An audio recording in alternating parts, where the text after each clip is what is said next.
I'm showing you my amazing wildlife garden. It has a safe environment, food, shelter and protection for wildlife creatures. Let me show you.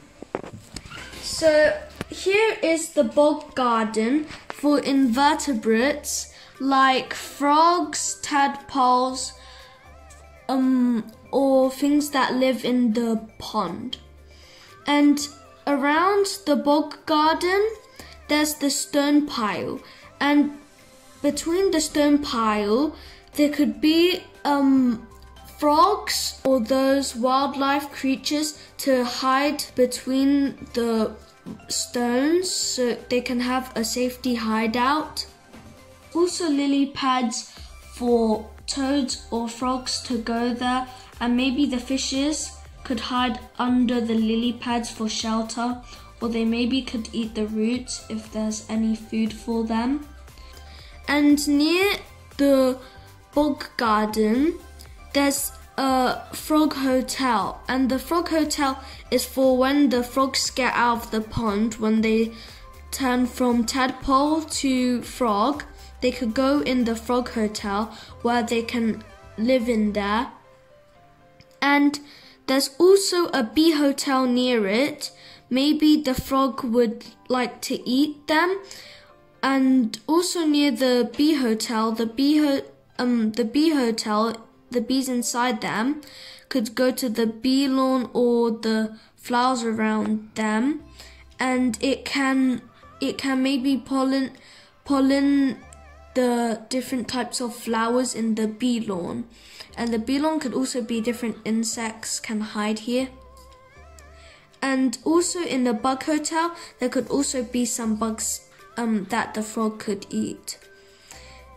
And near the bog garden, there's the water butt, and the shed here, when it rains, the shed will, the rainwater will go down the shed's roof and go into the water butt, so it can collect rainwater. So you could also use that rainwater to water the plants here. And there's the pollinator-friendly flower bed near the bee lawn, and it's friendly for pollinators like bees, butterflies, or ladybugs, like those kind of things. And the fruit and veggie bed can be for maybe animals can take them, or insects could like hide there or eat them. And it could be for our cooking, so we can maybe cook stuff with them.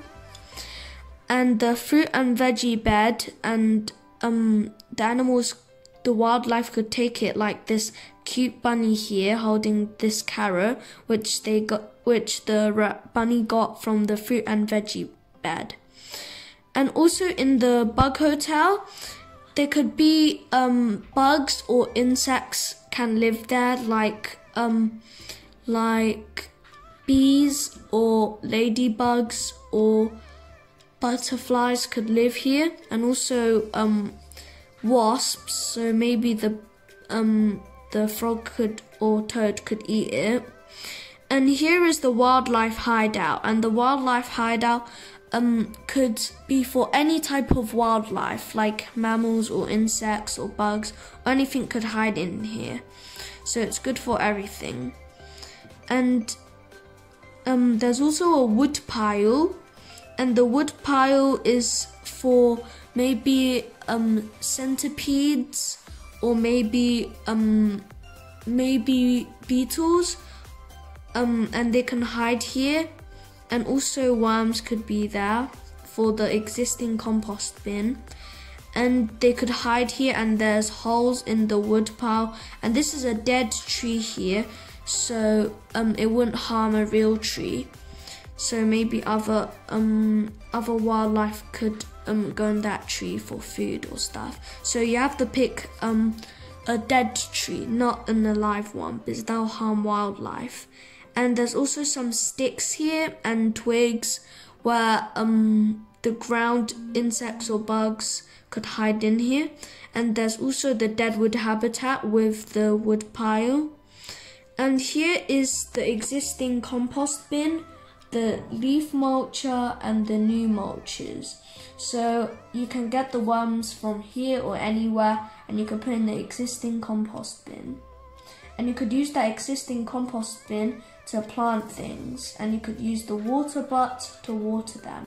You can use the fruit veggie beds, the fruit or veggies waste like the banana peels or apple wastes. You could use it for the compost bin.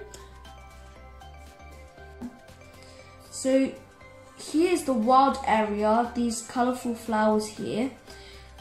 And the wild area may be for some different type of insects to hide here, or maybe they can hunt here, or they can get pollen here.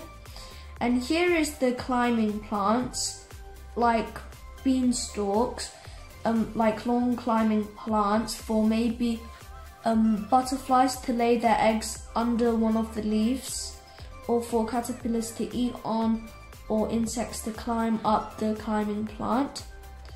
And here is the herb garden, so you can plant some herbs.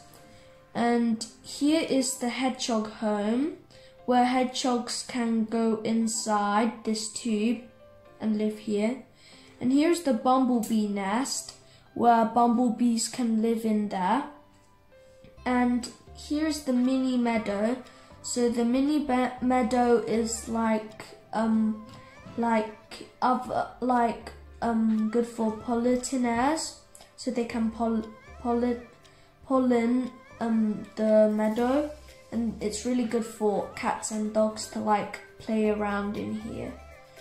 And there's also, this is like the bird area, and there's a bird feeder for these birds to eat healthy food here.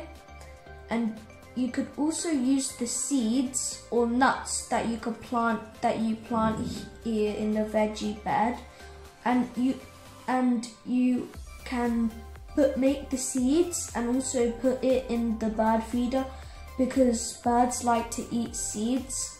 And you could also make food for them, and maybe St. John's can let every kids to maybe like make their own bird food to feed the birds. And it has to be good food for birds, not poisonous things. And here's the bird fountain for birds to drink. And here are the bird houses, and the birds can live in there. And also near the hedgehog home there is a bumblebee nest, and maybe the birds or maybe the hedgehog could eat the bumblebees to have food. And they could also, and the bees could also eat nectar from these plants. And there's also this flowering shrubs here for like this mini meadow. And there's also the shed and decking.